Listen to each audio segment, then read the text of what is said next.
نبل او موت جوا القيادة.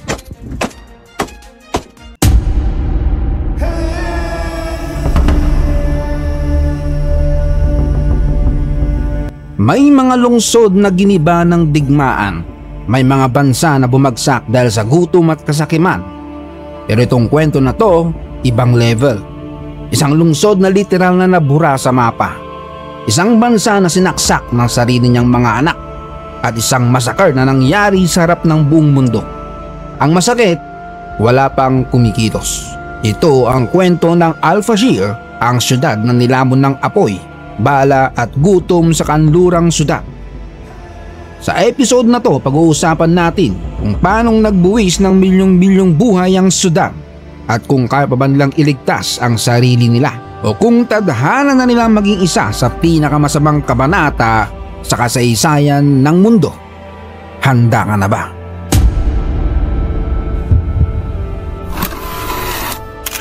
Tito John's TV. Ang Al-Fashir ay hindi basta-basta baryo.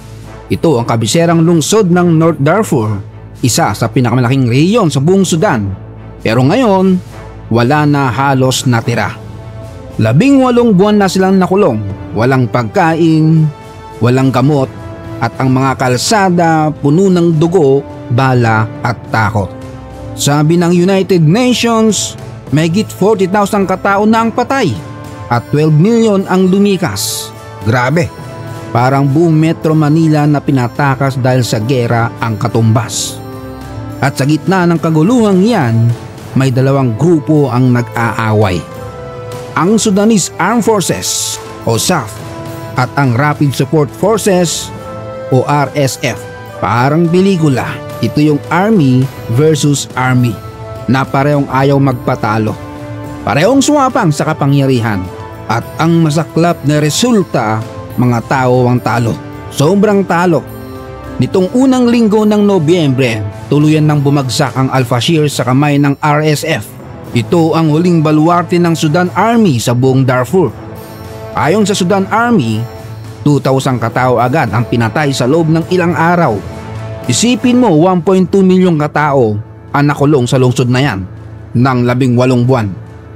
Ang pagkain nila hindi bigas, hindi tinapay, alam mo kung ano? Pagkain ng hayop. Siyempre gusto pa rin nilang mabuhay. Nagbabaka sakali na malagpasan pa nila ang ganitong hindi makataong pinaggagawa sa kanila.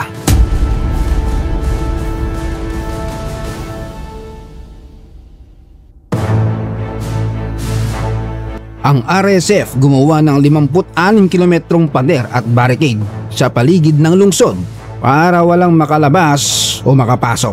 Walang pagkain, walang gamot at wala ring pag-asa. At sa mga video na kumalat online, may mga tinatadyakan, binabarin, tinotorture ang mga sibilyan. Ginagasa ang mga kababaihan at ang nakakapanginig ng laman, pati mga batang inosente, damay.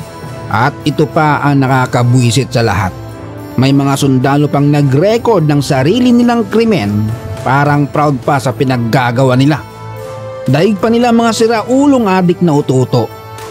Paano pa kaya yung mga hindi nakuhanan ng kamera? Sabi ng United Nations Human Rights Office, yung mga tumatakbong sibilyang binabaril on the spot para sila mga zombies na niraratrat. At ayon sa Yale University Humanitarian Research Lab, sa satellite images, nakikita ang pulang mansa ng dugo sa lupa at mga tambak ng bangkay na wala pa bago sakupin ng RSF. Parang pelikulang horror, pero totoong nangyayari. At sa loob ng 2 araw, 26,000 katao ang tumatakas. Karamihan napaiwalay na sa kanilang pamilya, umaasang buhay pa ang kanilang asawa. At may 177,000 civilian pa rin ang naipit sa loob ng Al-Fashir.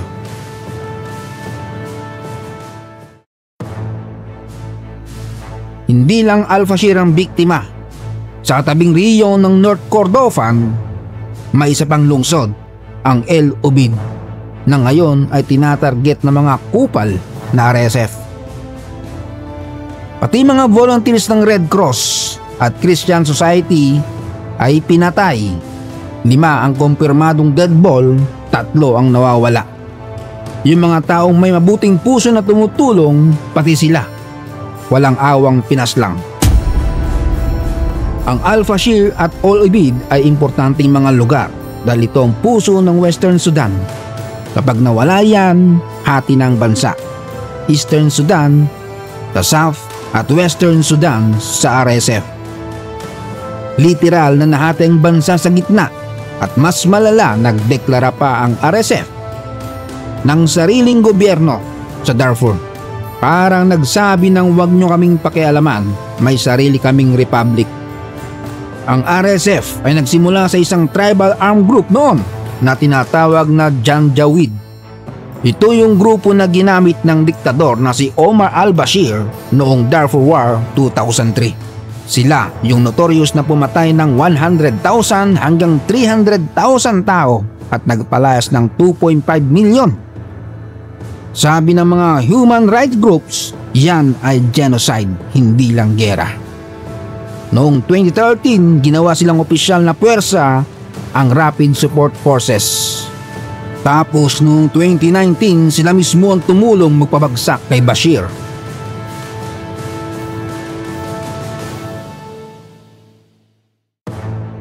At heto na nga, noong 2021, nag-team up naman sila sa Sudan Army para pabagsakin ang civilian government.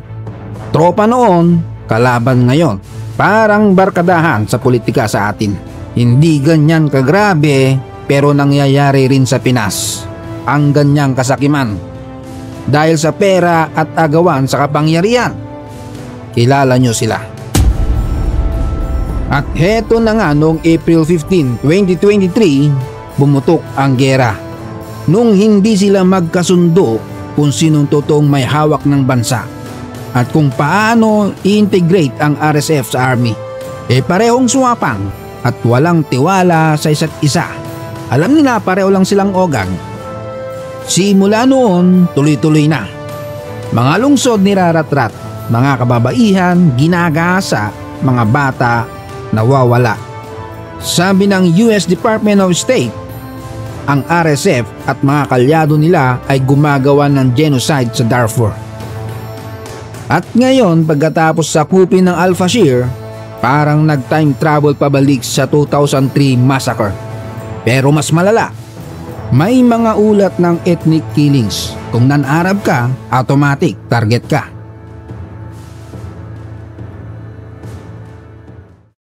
At sa loob ng Saudi Hospital sa Al-Fashir, mahigit 500 katao ang pinatay, pati mga pasyente at refugee. May mga ulat din ng sexual violence sa kababaihan. At tandaan nyo mga bossing, hindi to eksena sa pelikula. Ito ay totoong nangyayari sa 2025. Hundreds of bodies piled on top of each other inside Sudan's only health facility in the city of Al-Fashir. The Sudan Doctors Network reported rapid support forces cold-bloodedly killed everyone inside Saudi hospital, including patients, their companions, and anyone else in the wards. Hospitals in Al-Fashir have been turned into slaughterhouses at the hands of the RSF, who make no distinction between combatant, patient, child, or medical staff. Ang totoong motibo kung bakit ganun kadeterminado ang RSF sa Darfur, simple, kayamanan. Ang Darfur region ay puno ng gold mines at border trade routes papunta sa Chad, Libya at South Sudan. Kapag nasakop mo yan, ikaw ang may hawak ng ginto, langis at smuggling routes. Kaya hindi lang ito digmaan ng ideolohiya, gera ito ng kayamanan. May mga pistok naman na sinubukan, Saudi Arabia, US at African Union, lahat na magitan pero walang resulta. Noong September 2024, ang tinatawag na Quad Plan, United States, Saudi, Egypt, UAE, nag-alok ng 3 buwang ceasefire at balik civilian rule sa loob ng 9 na buwan. Pero si General Al Burhan ng Sudan Army ang unang tumanggi Tapos biglang game. At tapos makipagkita kay President Sisi ng Egypt. Pero bago pa man may sakatuparan, nahulog na ang Al-Fashir at ayun na. Goodbye, peace plan. Ang pagbagsak ng Al-Fashir ay hindi lang pagkawala ng lungsod, kundi pagkamatay ng pag-asa para sa libo-libong Sudanese. Ngayon, hati ang bansa, basag ang pamahalaan at nagkalat ang mga bangkay sa mga lansangan. At kung hindi kikilos ang mundo, baka maulit na naman ang Darfur Genocide 2003. Pero mas brutal, mas tahimik at mas nakakalungkot. Mga bossing, habang tayo komportable sa bahay, kumakain ng masarap na adobo at mga ibang kababayan natin na nagtiti sa pagpag, mapapabuntong hininga ka na lang at masasabi mong mas mapalad ka pa pala. Dahil may mga baka sa Sudan na kumakain ng pagkain ng hayop para lang mabuhay. May mga nanay na nagtatago sa ilalim ng mga guho para lang mailigtas ang anak nila. Tahimik, nagdarasal at nanginginig na umiiyak.